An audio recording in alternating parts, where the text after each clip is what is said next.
Now it is time for this week's difficult conversation. Kevin Dooley was born in the roughest part of Glasgow and battled with his inner demons throughout his younger years.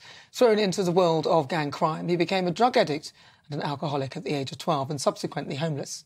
Becoming entrenched in gang culture led to a period of incarceration for the young man in a mental health unit in South Shields. Living in a community rife with violence meant that Kevin could not live life without some sort of mood-altering substances. And life's tribulations didn't stop there for him. He lost his 16-year-old son after he overdosed on prescription drugs and alcohol. And years later, he wanted to turn his own harsh experience of life into hope and light for others. Kevin has worked in the criminal justice system assisting police and has even been invited to speak at the famous Cambridge Union. I'm pleased to say that Kevin joins me now. Kevin, thank you so much for coming in and talking to us. So, Kevin, let's start sort of near the beginning. You know, as a child, what was your family life like? First of all, thank you for inviting me in. Thank you for considering me for this piece. I come from a big family, Irish, Scottish, Catholic family. Mother and father, 18 children. I was the youngest. 18 children? 18 children. 18 How do you, were there twins in there? There must have been twins. There's 3 sets of twins. 3 sets of twins? Boy, girl. Following year, boy, girl. Yeah. Then there's me and my twin brother. You and your twin brother. There's another one that looks just like you. Does he look like you still? He does. Well, we did for years, and I've got a kind of blonde bit of hair at the back. People you have? Really? Where? No, it's at the back. But when we were young, that's how people told the difference, you know. But like, yes, it was a big family, and my family were grown up and already married and had children when I was born.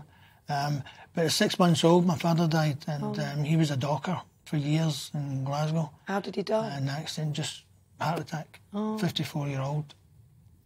And he had already had an accident in the docks in Govan, and he'd lost one leg. And so this was later, he's retired, and he passed away when we were 6 months. And while we were growing up, my mum had a breakdown as well, round about this time. My mum was 48 when I was born, you know, me and Brian. So she had a breakdown. So me and Brian went from a Catholic home for a little minute, and then we went around different family members until my brother William Wassel, he eventually got legal guardianship and he brought us up. But before that, we'd always visited England and travelled about a lot because my mum had moved to England and with the blessing of my family for her health. And but we weren't let away from her, we've seen her. And as we were growing up, so there was no secure base from an early age, you know, for myself. And the world, the Gorbals in Glasgow, I like to, I tell people it's a posh part, you know. Is it though? It isn't, is it? It doesn't sound it, Gorbals. I know, but like it's abject poverty, it's a working class area, it's rough. And young males especially, there's an adversarial energy right away. When you're growing up, there's a kind of, they call it a Glasgow effect, you know, and young people die. There's a high incidence of young people dying. And so gang being was in existence then, and there's a big divide, sectarian divide in Glasgow, Catholics and Protestants, and so these gangs were always predominant in your life, you know, even if you weren't involved with them, you know. There was football, which was quite high. So, like, it's easy to kind of slip into them, you know. Especially if, like me, my feelings when I was young was disconnectedness, fear, not understanding my role in life and not knowing how to get on with people. And so for joining a gang and actually becoming the leader of that gang gave me some sort of significance. So you were a gang leader? Yeah. So, like, well, I had to be because...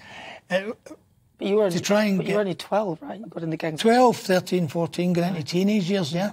And looking back, the reason I had to be the leader of a gang was to get some sort of significance, which I couldn't find another way, you know, because I couldn't feel gratitude, I couldn't feel appreciation, and I felt different from other people.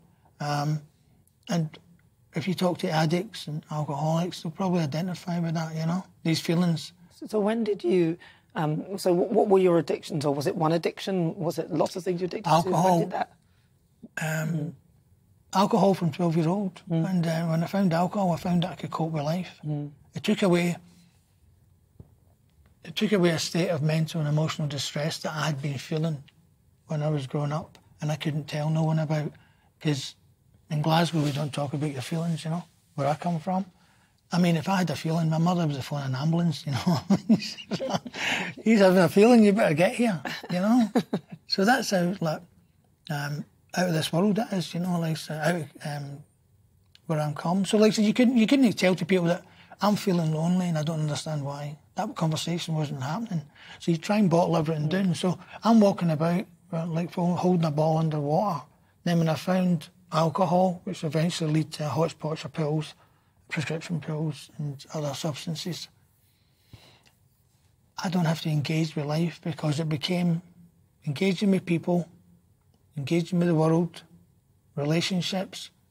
They became quite painful, you know, and I'd rather be stoned. For me, being sober was really difficult, you know, and I found escape through.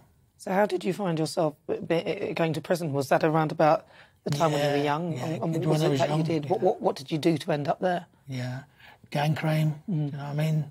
Fighting, and all the usual nonsense. End up on remand, end up getting a sentence, coming out. And later on, my life was full of institutions, because I ended up getting sectioned and suffering from depression at a later stage in my life, in adulthood. And some of the feelings that I felt when I was young, they impacted me in my adulthood, and I ended up sectioned in a care home for mental health issues in South Shields. And my feelings and thoughts at that time was, I don't know, it's like coming back from depression. People identify with this as well. It's like emotion means motion. It means movement. Yeah, feeling emotion. When I was depressed, I never felt. There was no movement. It was like a mill pond. No matter what happened round about me, I was very still inside. Yeah. Neither up nor down. And I can imagine that must have sort of almost a sense come from your childhood. You're learning to cope with emotion by sort of bottling it, keeping it calm, but trying not to feel it, because otherwise there's nowhere to turn, nowhere to put it in. It can't go anywhere. Yeah. So you went to prison. How long were you there for? And then when you came out, what happened? I ended up. My son passed away. Yeah, my son was 16 years old. And there's children going to go out this weekend, and they're going to experiment with alcohol or whatever. And that's exactly what happened to my son. And he had alcohol and substances, illicit. Was it something? And a lot of people survived that weekend, and they'd done the same thing, and my son didn't. Was it something that he was doing constantly, or was it just one-off? Because I know one-off, yeah. Yeah, that and he couldn't be, and he couldn't be revived, you know. Oh. Now, that impacting on my life, and again, I closed down. Do you know what I mean? I closed down. Still angry with society, still disconnected. And I didn't know how to cope with grief or bereavement, and I couldn't talk about it. People ask you okay? You just say, yeah, I'm all right, and you couldn't talk. I never dealt with any of that grief, any of that loss in my life until I went to a rehabilitation centre. And there was a place in Weston-super-Mare called Broadway Lodge, and that's where there was a safe environment where I could vent. You must have felt a lot of tears. You must have felt so relieved to actually be able to take the lid off and let people know how you're feeling. And finally, people listening, I'm there to support you as well, which is so lovely to hear, because you're turning things around. But there was a period in your life when you were homeless as well. Yeah. Was that after that or before? Yeah, that was afterwards. That. Yeah, so you'd had the help and then you ended up homeless. Yeah. What? Again, being unable, not having the resources to ask for help, to discuss what's going on in my life, in my head, in my mind. And I ended up homeless, and all I did was, my order of the day was to get out of my head, just get out of my head. And I was on everything but roller skates, you know, by this time, you know what I mean? But you have turned it around, though. You've turned it around. Yeah. I mean, you know, you've been through a lot, you've turned it around. Talk to me about what you're doing, and, you know. Well, I don't drink, I don't take any, I've not had any mood-altering substances for a long, long time. I wake up most mornings very, very grateful to be where I'm at. I'm grateful for what's happening today. I dedicated my life at one time in my recovery to dedicate my life, to carry the message that change is possible, change is real.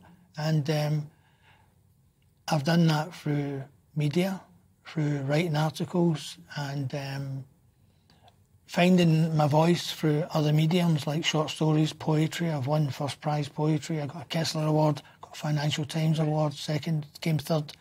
And some people told me all my life that you can't write poetry, you can't be creative, you can't write short stories, you can't write poetry. And yet I found out that's all I can do. Well, listen, Kevin, it's so good to speak to you. Yeah. Finally, what advice, if you could just give somebody some succinct advice, what advice would you give to somebody who is potentially heading down the same path? Heading the same path? I believe that it's to do with people go down that way because the self-talk. I would urge them to kind of find someone they can take a risk with and trust, and actually tell them their thoughts and feelings and what's going on in their life, because they'll be bottling it up and not telling it, and in that way they can reach out and ask for help. Well, Kevin, thank you so much for coming in to talk to us. It's really great to hear about your experiences, and I'm so glad that you've turned things around in your life. I'm on all socials, and I do a lot of speaking engagements, as I said. Where can people, if people want to find out more about I'm mostly on Twitter, but like what's your Facebook, hashtag? Instagram, at Kev C. Dooley. Well, people... Kev C. Dooley. Well, listen, I'll follow you on Twitter. You better follow me back, otherwise you're dead to me. You've got 24 hours, Kevin. Kevin Dooley, thank you very much. Right. Thank you so much. And thank you for bringing me in. It's a pleasure. That is, of course, Kevin Dooley. He's turned his life around, and he knows he better follow me back on Twitter, otherwise it's all over. Now, listen, coming up...